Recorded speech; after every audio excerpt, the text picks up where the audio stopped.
চলমান ২০২৬ বিশ্বকাপের মাঠ যখন কাঁপছে উন্মাদনায়, ঠিক তখনই আর্জেন্টিনার মিডিয়া পাড়ায় ঘটে গেল এক তুলকালাম কাণ্ড।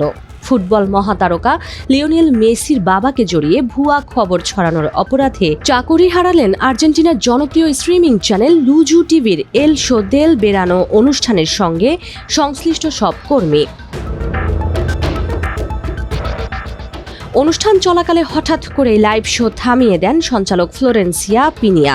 অত্যন্ত গম্ভীর মুখে দর্শকদের জানান, লিওনেল মেসির বাবা হোর্হে মেসি কিছুক্ষণ আগে মারা গেছেন। বাবার শেষকৃত্যে যোগ দিতে বিশ্বকাপ ক্যাম্প ছেড়ে আর্জেন্টিনার উদ্দেশ্যে রওনা দিচ্ছেন মেসি, এমন তথ্যও জানানো হয়েছিল। মুহূর্তের মধ্যে এই খবর ছড়িয়ে পড়ে বিশ্বজুড়ে, তৈরি হয় চরম বিভ্রান্তি।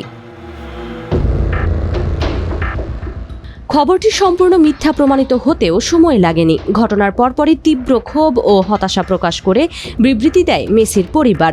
বিবৃতিতে পরিষ্কার জানানো হয়, হোর্হে মেসি বেঁচে আছেন এবং চিকিৎসকদের তত্ত্বাবধানে তার শারীরিক অবস্থার ইতিবাচক উন্নতি হচ্ছে। পরিবারের পক্ষ থেকে বলা হয়, গত কয়েক ঘন্টায় যে ধরনের গুজব ও অনুমান ভিত্তিক খবর ছড়ানো হয়েছে তাতে আমরা গভীরভাবে হতাশ। এটি সম্পূর্ণ ব্যক্তিগত বিষয় হওয়া সত্ত্বেও কিছু মানুষ যেভাবে সংবেদনশীলতা ও ন্যূনতম বিবেচনার অভাব দেখিয়েছেন তাতে আমরা অত্যন্ত অসন্তুষ্ট। তারা আরও স্পষ্ট করেন যে পরিবার বা আনুষ্ঠানিক মাধ্যম ছাড়া অন্য কোনো সূত্র থেকে আসা তথ্য যেন কেউ বিশ্বাস না করেন।